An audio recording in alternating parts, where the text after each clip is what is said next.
Sabana. Are you ready? Kicau, kicau, kicau mania. Kicau, kicau, kicau mania.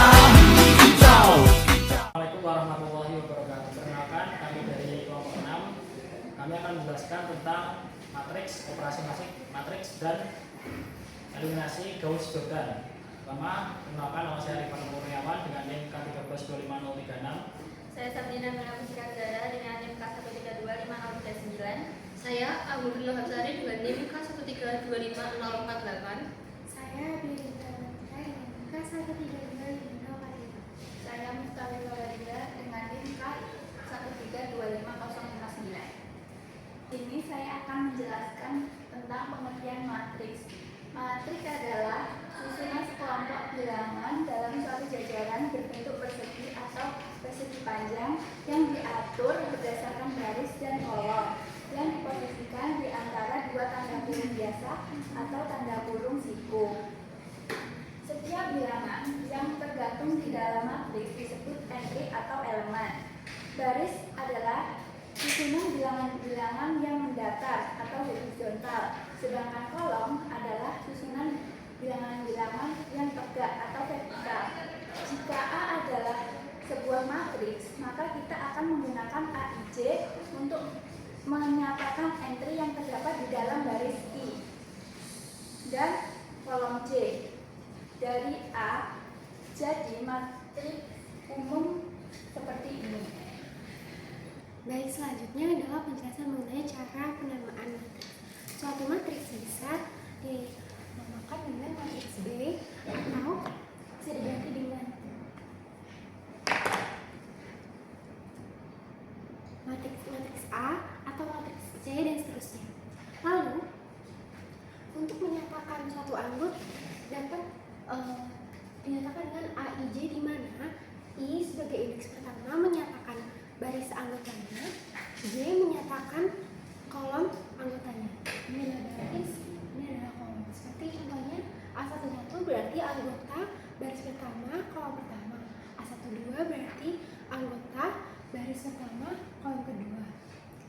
Lalu suatu matriks bisa ditulis dengan kurung siku seperti ini, atau kurung kecil, atau garis double tetap.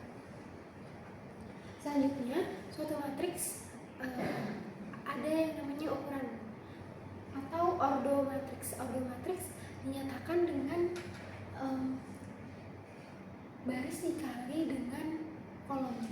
Dalam matriks ini barisnya adalah M, kolomnya adalah N. Jadi suatu matriks ini berordo M kali N. Baik, di sini saya akan menjelaskan tentang jenis-jenis matriks. Yang pertama adalah matriks baris, di mana matriks baris adalah matriks yang hanya memiliki satu baris dan jumlah kolom yang bebas. Di sini saya contohkan dengan matriks A yang memiliki ordo 1×3. Lalu yang kedua adalah matriks kolom. Matriks kolom adalah matriks yang memiliki satu kolom dan tak hingga banyaknya baris. Di sini saya contohkan dengan matriks B dengan ordo 3×1. Lalu yang ketiga ada matriks persegi. Matriks persegi adalah matriks yang memiliki jumlah baris dan kolom yang sama. Di sini saya contohkan dengan matriks C dengan ordo 2×2.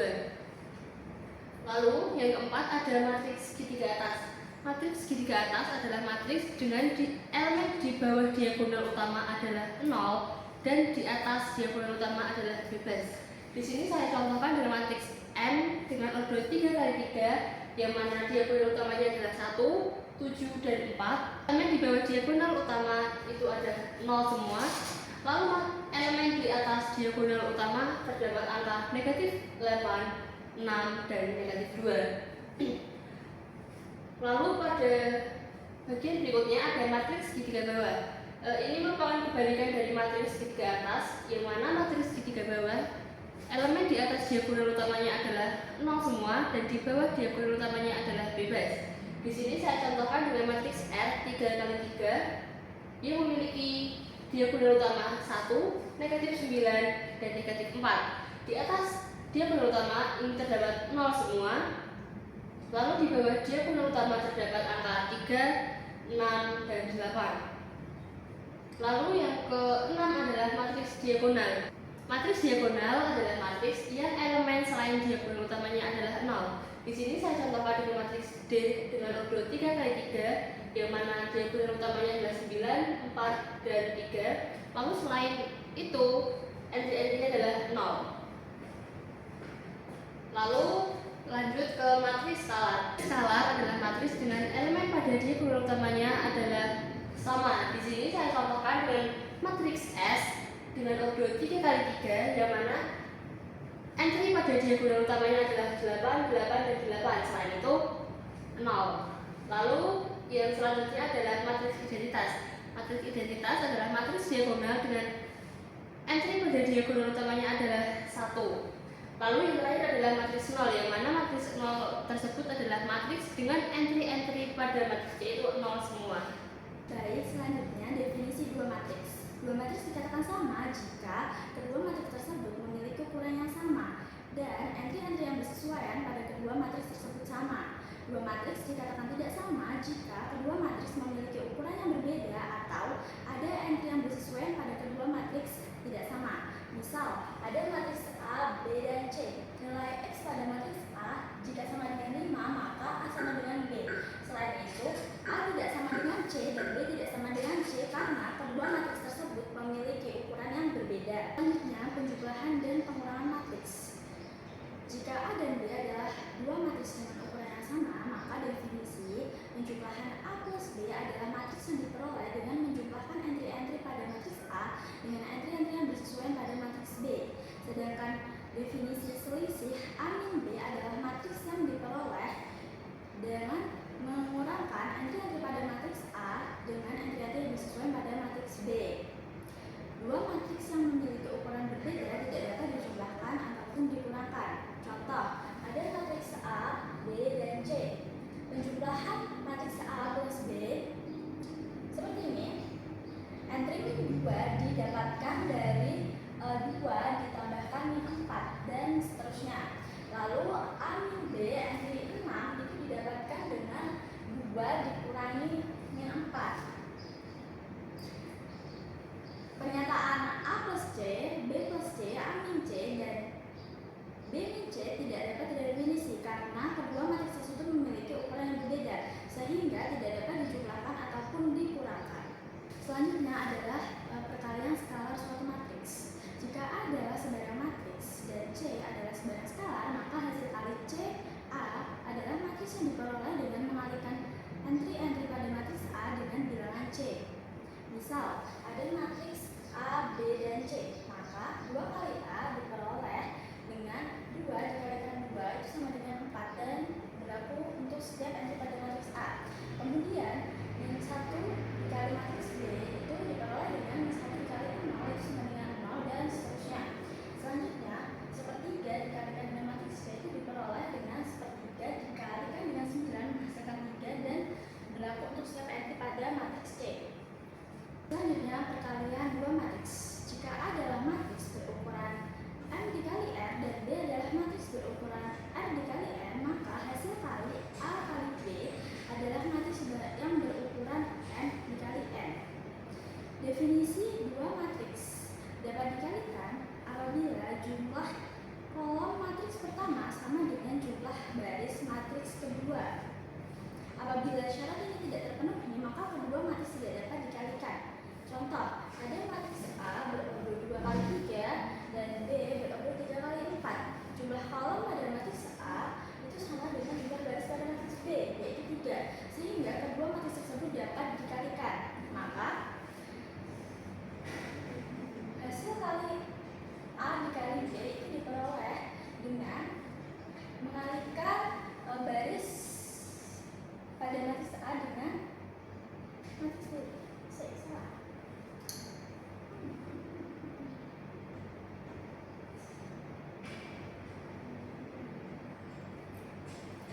Maka hasil kali A kali B itu sama dengan 1 dikali 4 ditambah 2 dikali 0 ditambah 4 dikali 2, di mana baris pertama dikalikan dengan kolom pertama, maka akan menempati baris pertama dan kolom pertama pada matriks AB.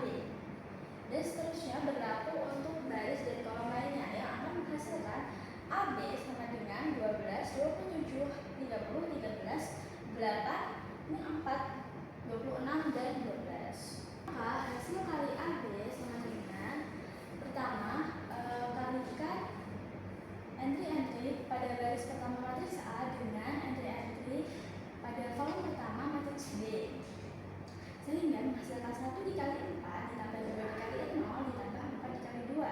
Selanjutnya kalikan baris pertama pada matriks A dengan kolom kedua pada matriks B yang akan menempati baris pertama dan kolom kedua, menghasilkan 1 dikali 1 ditambah 2 dikali 1 ditambah 4 dikali 7 yang berlaku untuk baris dan kolom lainnya, sehingga menghasilkan A dikali B dengan entry-entry 12, 27, 30, 13, 8, 4, 26, dan 12. Selanjutnya adalah transpos dari suatu matriks. Jika A adalah suatu matriks berukuran M dikali N, maka transpos dari matriks A dilambangkan dengan A pangkat kapital yang diperoleh dengan mempertukarkan baris-baris dan kolom-kolom pada matriks A, sehingga kolom pertama A transpos adalah baris pertama matriks A, kolom kedua matriks A transpos adalah baris kedua matriks A, dan seterusnya. Contoh, matriks B berukuran 2x3, C 1x3, dan D 1x1, maka B transposnya yaitu kolom pada matriks B, kolom pertama pada matriks B menjadi baris pertama pada matriks B transpos, dan seterusnya. Kurang apa lagi?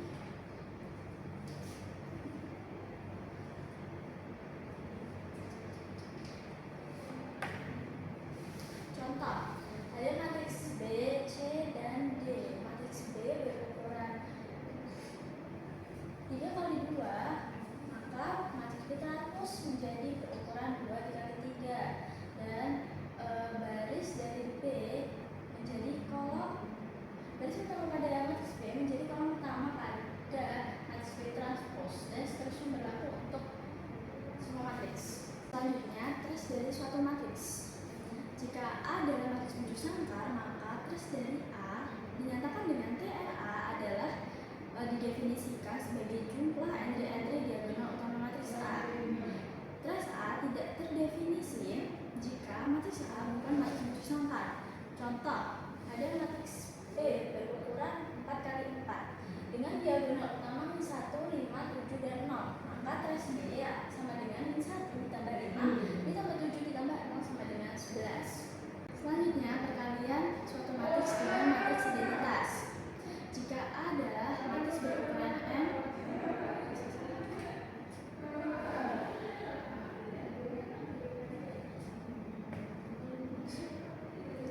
Selanjutnya adalah perkalian suatu matriks dengan matriks identitas. Jika A adalah sembarang matriks berukuran M dikali N, maka hasil kali matriks A dengan matriks identitas I dengan tetap memperhatikan syarat perkalian dua matriks didefinisikan sebagai A dikali I berukuran N sama dengan A, dan I berukuran M dikali A sama dengan A.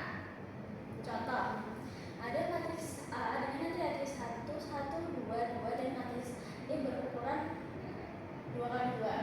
Maka hasil kali A dikali I sama dengan 1 dikali 1 ditambah 1 dikali 0, kemudian 2 dikali 1 ditambah 2 dikali 0, menempati baris kedua dan kolom pertama, kemudian 1 dikali 0 ditambah 1 dikali 1, 2 dikali 0 ditambah 2 dikali 1, sehingga tetap menghasilkan matriks A yaitu 1, 1, 2, 2. Jadi matriks identitas itu memainkan peran yang sama sebagaimana bilangan 1 pada hubungan numerik. Selanjutnya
operasi matriks. Pertama, A plus B sama dengan B plus B, sehingga penjumlahan pada kedua matriks itu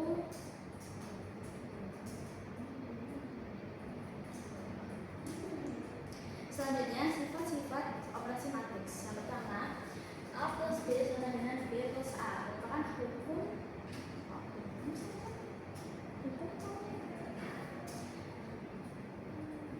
selanjutnya sifat-sifat operasi matriks. Yang pertama, A plus B sama dengan B plus A, hukum komutatif penjumlahan.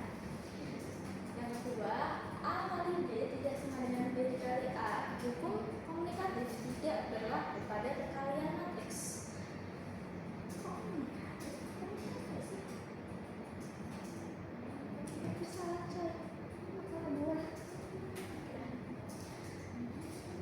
Selanjutnya sifat-sifat operasi matriks. Yang pertama, A plus B sama dengan B plus A. Penjumlahan pada kedua matriks berlaku sifat komutatif. Yang kedua, A dikali B tidak sama dengan B dikali A. Perkalian kedua matriks tidak berlaku operasi komutatif. Selanjutnya, A plus dalam kurung B plus C sama dengan dalam kurung A plus B plus C. Penjumlahan pada matriks itu berlaku operasi asosiatif. Selanjutnya, yang keempat, A dikali B dikali C sama dengan dalam kolom A dikali B dikali C. Perkalian pada matriks berlaku hukum asosiatif. Selanjutnya, A dalam kurung B plus C sama dengan A dikali B ditambah A dikali C. Maka penjumlahan pada matriks berlaku operasi distributif. Selanjutnya, yang keenam, dalam kurung B plus C dikali A sama dengan B dikali A ditambah B dikali C. Maka pada matriks berlaku hukum distributif kanan dan seterusnya. Bisa dibaca di buku. Ya, saya akan menjelaskan tentang mengenai metode eliminasi Gauss-Jordan. Pertama, misal kita mempunyai sebuah matriks sebagai berikut. Kita tentu saja dengan mudah menemukan penyelesaian dari matriks ini, di mana tulisannya adalah X1 sama dengan 1, X2 sama dengan 2, dan X3 sama dengan 3. Nah, matriks ini kita sebut sebagai matriks bentuk echelon baris tereduksi. Matriks ini kita peroleh dengan metode Gauss-Jordan. Sebelum kita memperoleh matriks echelon baris tereduksi, kita punya matriks bentuk echelon baris, di mana matriks ini kita peroleh dari metode eliminasi Gauss. Misalkan kita mau menggunakan metode eliminasi Gauss-Jordan untuk menyelesaikan matriks yang diperbesar sebagai berikut. Kita punya sebuah metode matriks echelon baris. Rencana kita akan mengubahnya jadi matriks echelon baris tereduksi untuk mendapatkan penyelesaian dari matriks. Pertama, kita kurangkan R2 baris kedua dengan baris ketiga, menghasilkan matriks yang ekuivalen sebagai berikut. Lalu kita melakukan operasi baris elementer kembali dengan cara mengurangkan baris ketiga dengan 2 kali baris kedua, menghasilkan matriks sebagai berikut. Lalu selanjutnya kita mengoperasikan baris 3 kali baris kedua dikurangkan dengan baris 1, sehingga menghasilkan matriks baris tereduksi, sehingga kita dapat dengan mudah menentukan penyelesaian dari matriks ini. Sehingga penyelesaiannya adalah X1 sama dengan 4, X2 sama dengan 5, dan X3 nya sama dengan 7.